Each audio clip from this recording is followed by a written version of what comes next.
ഇറാനെയും ഇസ്രായേലിനെയും ബന്ധിച്ച് യുദ്ധം നിർത്തിച്ച ഉലക്കെ അപ്പാപ്പൻ. യഥാർത്ഥത്തിൽ ഈ ഇറാൻ ഇസ്രായേൽ സംഘർഷം പിടിച്ചു കെട്ടിയ പോലെ നിന്നത് എങ്ങനെയാണെന്ന് നിങ്ങൾക്കറിയാമോ? പലർക്കും അറിയാത്ത ഒരു രഹസ്യമാണ്. ആരോടും പറയില്ലെങ്കിൽ ഞാനത് പറയാം. നമ്മുടെ അപ്പാപ്പനില്ലേ, അപ്പാപ്പൻ, ഒലക്കെ അപ്പാപ്പൻ. അപ്പാപ്പൻ നമ്മുടെ ട്രംപ് അളിയനെയും ഖമീനി അപ്പൂപ്പനെയും മുട്ടിന്മേൽ നിന്ന് പ്രാർത്ഥിച്ചങ്ങ് ബന്ധിച്ചു കളഞ്ഞു. അതോടെ അവരുടെ ശരീരത്തിലുണ്ടായിരുന്ന ആ ഭൂതപ്രത പിശാചുക്കൾ ഞങ്ങൾ യുദ്ധം നിർത്തിക്കോളാമേ, രക്ഷിക്കണേ എന്ന് പ്രാർത്ഥിച്ചുകൊണ്ട് ഇറങ്ങി ഓടി.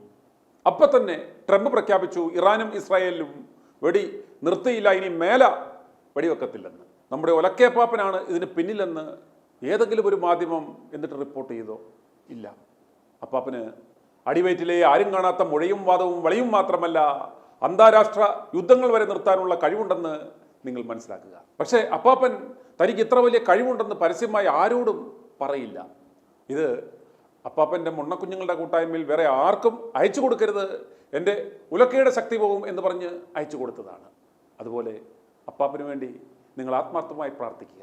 അപ്പാപ്പൻ തൻ്റെ ഉലക്കയുമായി ഇപ്പോൾ അങ്ങ് UK-യിൽ ശുശ്രൂഷയ്ക്ക് പോയിരിക്കുകയാണ്. അപ്പോഴാണ് ഈ ഇറാനും ഇസ്രായേലും ഈ കന്നന്തിരിവ് കാണിച്ചത്.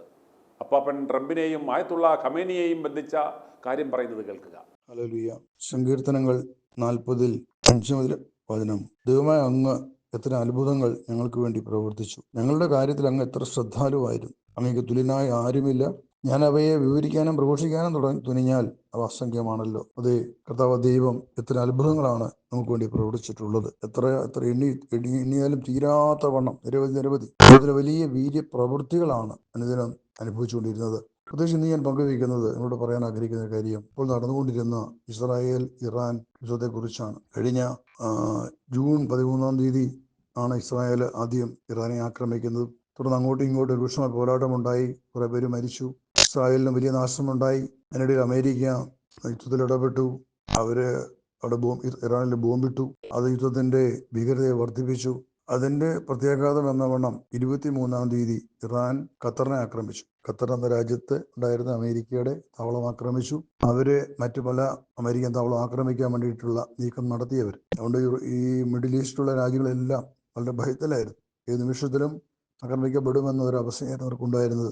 അതുപോലെ പല മിഡിൽ ഈസ്റ്റിൻ രാജ്യങ്ങൾ അവരുടെ വിമാനയാത്രകൾ റദ്ദ് ചെയ്തു. ഞങ്ങൾ വരേണ്ടിയിരുന്നത് 24 ആയിരുന്നു. അത് പിറ്റേ ദിവസം പ്രഭാതത്തിൽ അവിടെ നിന്ന് പുറപ്പെടാം. UK-യിൽ നിന്ന് ദുബായിലേക്ക് പുറപ്പെടണം. ദുബായിൽ 2 ദിവസം ശുശ്രൂഷകളുണ്ട്. അപ്പോൾ ഞങ്ങളുടെ യാത്ര പോലും സംശയത്തിലായി. ദൈവമേ, പോരാൻ പറ്റാത്ത സാഹചര്യം വരും. കാരണം അടുത്ത് ഇനി ഒരു രാജ്യം ആക്രമിക്കപ്പെട്ട് കഴിഞ്ഞാൽ തീർച്ചയായിട്ടും എമിറേറ്റ്സും ഒരു ഫ്ലൈറ്റ് നിർത്തും, ഒരു വരില്ല. അതുകൊണ്ട് തന്നെ രാത്രി ഒരു 10 മണിയായപ്പോഴേക്കും പ്രാർത്ഥിച്ച സമയത്ത് തന്നെ ദൈവത്തിൻ്റെ ആത്മാവിൽ ഒരു പ്രചോദനം ഉണ്ടായി. ഇതിനു മുൻപ് കഴിഞ്ഞ മെയ് മാസം 8 ഉണ്ടാക്കിയ ഒരു ഗ്രൂപ്പുണ്ട്, വാട്സാപ്പ് ഗ്രൂപ്പ്, പോപ്പിന്റെ തിരഞ്ഞെടുപ്പിന് വേണ്ടി. ആ ഗ്രൂപ്പ് എടുത്ത് അവരെ വിളിക്കുക, ഗ്രൂപ്പിലുള്ളവരെ വിളിക്കുക. അങ്ങനെ ഒരു പ്രചോദനം ഉണ്ടായത്. 9 പേരെ ഗ്രൂപ്പിലുള്ളൂ, ഏറ്റവും മുൻനിരയിൽ നിൽക്കുന്ന ആളുകൾ മാത്രം. അങ്ങനെ ആ ഗ്രൂപ്പ് വിളിച്ചു. ഇപ്പോൾ കേരളത്തിൽ അന്ന് രാവിലെ 2:30 മണി സമയമാണ്. UK-യിൽ ഞങ്ങൾക്ക് 10 മണി. പക്ഷെ ആൾക്കാർ ഉറക്കമാണെന്നറിയാം. പക്ഷെ ഇതൊരു എമർജൻസി ആയതുകൊണ്ട് വിളിക്കാതിരിക്കാൻ പറ്റില്ല. അതുകൊണ്ട് ഞാൻ ഫോൺ എടുത്ത് വിളിക്കുകയാണ്. ഫോൺ ബെല്ലടിച്ചപ്പോൾ തന്നെ 3 പേര് ചാടി എഴുന്നേറ്റ് ഫോൺ എടുത്തു. അവരെ അഭിനന്ദിക്കുകയാണ്. ഒന്ന് ഇവിടെ ബഹുമാനപ്പെട്ട കൽപ്പറ്റ ജോയി ജോസഫ് ബ്രദർ, 2 സുഭാഷൻ ബ്രദർ കൽപ്പറ്റ, 3 രാജീവ് ആലക്കോട്. ഇവർ 3 ഫോൺ എടുത്തു. അവരോട് പറഞ്ഞത് എമർജൻസി കോളാണത്, ഒരു യുദ്ധം പൊട്ടിപ്പുറപ്പെടാനുള്ള എല്ലാ സാഹചര്യങ്ങളും വന്നിരിക്കുന്നു, ഏത് നിമിഷം എന്തും സംഭവിക്കാം. അതുകൊണ്ട് ഇതിവിടെ അവസാനിച്ചില്ലെങ്കിൽ ലോകം വലിയ നാശത്തിലേക്ക് പോകും. കാരണം ഇത് റഷ്യ ഇതിന് പിന്നിൽ നിൽക്കുന്നു. ഇറാന്റെ പിന്നിൽ നിന്നുകൊണ്ട് ഇറാനെ കൊണ്ട് അമേരിക്കയ്ക്ക് യുദ്ധം ചെയ്യിപ്പിക്കാൻ വേണ്ടിയിട്ട് റഷ്യ നീക്കം നടത്തുകയാണ്. അതുകൊണ്ടാണ് ഇറാൻ ധൈര്യപൂർവ്വം അത് ചെയ്ത് ഖത്തറിനെ ആക്രമിച്ചു. അതുകൊണ്ട് എല്ലാവരും പ്രാർത്ഥിക്കണം. അങ്ങനെ ആവശ്യപ്പെട്ടുകൊണ്ട് പ്രാർത്ഥിക്കാനായിട്ട് തയ്യാറായി.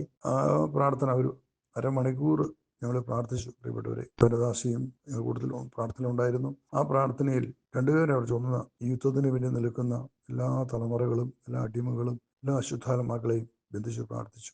2 യുദ്ധത്തിൻ്റെ രാഷ്ട്ര നേതാക്കന്മാരെ, യുദ്ധം നയിച്ചുകൊണ്ട് രാഷ്ട്ര നേതാക്കന്മാരെയൊക്കെ ബന്ധിച്ച് പ്രാർത്ഥിച്ചു. എല്ലാ സ്വാധീനങ്ങളെ ബന്ധിച്ച് പ്രാർത്ഥിച്ചു. അങ്ങനെ അരമണിക്കൂർ പ്രാർത്ഥന കഴിഞ്ഞു. എല്ലാവർക്കും ഒരു വലിയൊരു സമാധാനം അനുഭവപ്പെട്ടു. യുദ്ധം ഉണ്ടാകില്ല എന്നുള്ളൊരു ധൈര്യം മനസ്സിലുണ്ടായി.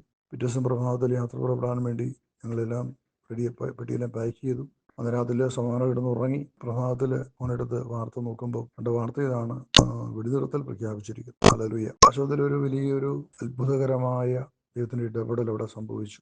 കാരണം ഞാൻ പറയുന്നത്, ഒരു യുദ്ധം പൊട്ടിപ്പുറപ്പെടാൻ വേണ്ടി അതിനെ തീ കൊളുത്തി അനേക രാജ്യങ്ങളിലേക്ക് അത് വ്യാപിക്കുമായിരുന്നു, ഒരു മഹായുദ്ധമായിട്ട് മാറുമായിരുന്നു. അങ്ങനെ സംഭവിക്കേണ്ടത് അടുത്ത ദിവസം വളരെ മണിക്കൂറുകൾ ഉള്ളിൽ രാത്രി 10 മണിക്ക്, UK സമയം 10 മണിക്ക്, അല്ലെങ്കിൽ ഇന്ത്യ സമയം രാവിലെ 2:30 ഞങ്ങൾ പ്രാർത്ഥിക്കുന്നു. അത് ഏതാനും മണിക്കൂർ കഴിഞ്ഞപ്പോഴേക്കുമാണ് അമേരിക്കൻ പ്രസിഡന്റ് അനൗൺസ് ചെയ്ത് വെടിനിർത്തൽ ഉണ്ടായി. അത് ഇസ്രായേലും ഇറാനും അംഗീകരിക്കുന്നു. രണ്ടു കൂട്ടം വെടിനിർത്തൽ നടത്തി. വാസ്തവത്തിൽ ഇതിൻ്റെ ഒരു കാരണം ദൈവത്തിൻ്റെ കരം അതിശക്തമായിട്ടുള്ള പ്രവർത്തിച്ചു എന്നുള്ളതാണ്. കർത്താവിൻ്റെ ആത്മാവ്, സിറ്റിസിൻ്റെ അഭിഷേകം വളരെ വേഗത്തിലാണ് അത് ചെയ്തത്. ലോകരാജ്യങ്ങളുടെ മേൽ, യുദ്ധകുതിയന്മാരുടെ മേലെല്ലാം ശക്തി ഇറങ്ങിച്ചെന്നുകൊണ്ട് അവരെല്ലാം ബന്ധിച്ചു. മഹത്വം ചെയ്യാൻ പറ്റാതെ വണ്ണം അവർ ബന്ധിക്കപ്പെട്ടു. അതിന് പിന്നിൽ നിന്ന് പ്രലോഭിപ്പിച്ചിരുന്ന അശുദ്ധാത്മകൾ, ദുരാത്മകളൊക്കെ ബന്ധിക്കപ്പെട്ടു. അത് വാസ്തവത്തിൽ ഒരു യുദ്ധത്തെ ഇല്ലാതാക്കി മാറ്റി. ഇത് ഞാൻ ദൈവത്തിന് നന്ദി പറയുകയാണ്. കർത്താവിൻ്റെ അത്ഭുത കാര്യങ്ങൾ വാസ്തവത്തിൽ സ്പിറ്റൻജസിൻ്റെ അഭിഷേകത്തിന് വീണ്ടും വലിയൊരു മഹത്വം കൂടി കർത്താവ് തന്നു. അതുകൊണ്ട് നന്ദി പറയുകയാണ്. പരിശുദ്ധ മാതാവിൻ്റെ വലിയ ഇടപെടലുണ്ടായി. കാരണം ഫാത്തിമയിൽ പരിശുദ്ധ അമ്മ പറഞ്ഞ ആ വചനം, ആത്മാക്കൾ രക്ഷപ്പെട്ടാൽ യുദ്ധം അവസാനിക്കും. ആത്മാക്കൾ രക്ഷപ്പെട്ടാൽ യുദ്ധം അവസാനിക്കും. അതാണ് നിയമം, അതാണ് വാഗ്ദാനം. അശുദ്ധല് ഇവിടെ ആത്മാക്കളെ ബന്ധിച്ചു കഴിഞ്ഞപ്പോൾ യുദ്ധത്തോട് അവസാനിച്ചു. പരിശുദ്ധ മറിയം പറഞ്ഞ ആ ഒരു വാക്ക് അത് നിറവേറപ്പെട്ടു ഈ ഇറാൻ ഇസ്രായേൽ യുദ്ധത്തിൽ. ഹല്ലേലൂയ. സ്പിറ്റൻജസിൽ ആയിരിക്കുന്ന ഓരോ പ്രിയപ്പെട്ട മക്കളും നമുക്ക് സന്തോഷിക്കാം, അഭിമാനിക്കാം. എത്രയോ വലിയൊരു കാര്യമാണ് കർത്താവ് ചെയ്തിരിക്കുന്നത്. വലിയ പ്രാർത്ഥനയും ഓരോരുത്തരുടെയും വിശുദ്ധമായ ജീവിതവും സമർപ്പണവും കൂടുതൽ അഭിഷേകത്തെ ഉണർത്തുവാനും ശക്തിപ്പെടുത്തുവാനും ഇടയാകട്ടെ എന്ന് പ്രാർത്ഥിക്കുകയാണ്. പ്രത്യേകിച്ചും ഈ ദിവസങ്ങളിൽ നമ്മൾ ഒത്തിരിയേറെ പ്രാർത്ഥിക്കണം. ഈ വരാൻ പോകുന്ന നാളെയും മറ്റന്നാളുമായി ഇവിടെ UAE 2 ശുശ്രൂഷ നടത്തപ്പെടുകയാണ്. ഫാത്തിമ ജമാല ക്രൂസൈഡ് നടത്തപ്പെടുകയാണ്. ഇത് തീർച്ചയായിട്ടും ഈ ആത്മാക്കൾക്ക് വേണ്ടി തന്നെയുള്ള ശുശ്രൂഷയായിരിക്കും. ഇതോടുകൂടി പൂർണ്ണമായും ഒരു വലിയ സമാധാനം ഈ മേഖലയിൽ ഉണ്ടാകാൻ ഇടവരട്ടെ. നിങ്ങളുടെ പ്രാർത്ഥന ഓരോന്നും, നിങ്ങളുടെ ജപമാല പ്രാർത്ഥനകൾ നിങ്ങൾ അതുകൊണ്ട് സമർപ്പിക്കണം. നിങ്ങൾ വിദൂരത്തിലാണെങ്കിലും നിങ്ങളിലുള്ള സമർപ്പണം, നിങ്ങളുടെ പ്രാർത്ഥന, നിങ്ങളിലുള്ള അഭിഷേകം ഉണരുവാൻ അത് ഈ ശുശ്രൂഷയിലൂടെ ചേർന്നുകൊണ്ട് വിധത്തിന് ഒരു കാര്യം ചെയ്യാനായിട്ട് ഇടവരട്ടെ.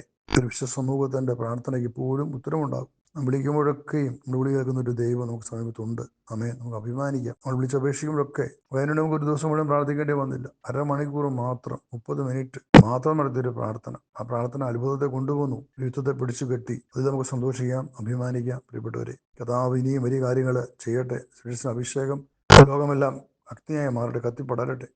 ജനതകളുടെ മേലെ, രാജ്യങ്ങളുടെ മേലെ, ദേശങ്ങളുടെ മേലെ, ഭരണാധിപന്മാരെല്ലാം വലിയ ആധിപത്യം, ദൈവത്തിന്റെ ആധിപത്യം വരട്ടെ. പിതാവിന്റെ ഭരണം ഉണ്ടാകട്ടെ. നമുക്ക് അതിനുവേണ്ടി ആഗ്രഹിക്കാം, പ്രാർത്ഥിക്കാം. ദൈവത്തിന്റെ നീതി, പിശാച് കൊണ്ടുവരുന്ന അവന്റെ ക്രൂരമായ ഭരണത്തിൽ നിന്ന് ദൈവനീതി എല്ലായിടത്തും സ്ഥാപിക്കപ്പെടുമാറാകട്ടെ.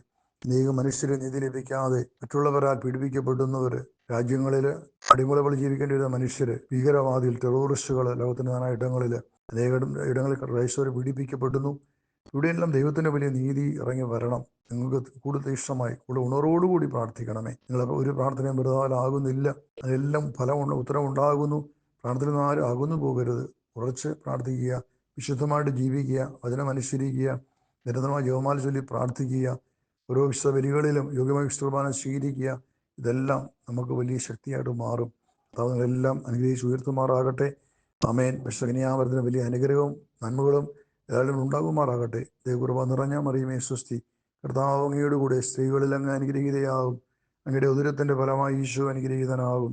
പരിശുദ്ധ മറിയമേ ദൈവപുത്രന്റെ മാതാവേ, പാപികളായ ഞങ്ങൾക്ക് വേണ്ടി ഇപ്പോഴും ഞങ്ങളുടെ മരണസമയത്തും കർത്താവിന്റെ വിശ്വസിച്ചൊല്ലണമേ. പിതാവിന്റെയും പുത്രന്റെയും പരിശുദ്ധാത്മാവിന്റെയും പരിശുദ്ധ മറിയത്തിന്റെയും നാമത്തിൽ ആമേൻ, ആമേൻ, ആമേൻ. ഹല്ലേലൂയ. Praise the Lord. ഇത് കേട്ടപ്പോൾ നമ്മുടെ ബഷീർ പ്രവാചകന്റെ 8 കാലി മമ്മുഞ്ഞിനെ ഓർമ്മ വന്നവർ 2 കൈയും പൊക്കി ഒരു സൂത്രം പറഞ്ഞാട്ടെ. i2i News, an eye for truth. i2i News subscribe ചെയ്തിട്ടില്ലാത്തവർ ഇപ്പോൾ തന്നെ സബ്സ്ക്രൈബ് ചെയ്യുക. നോട്ടിഫിക്കേഷൻ ലഭിക്കുവാൻ ബെൽ ബട്ടണും അമർത്തുക.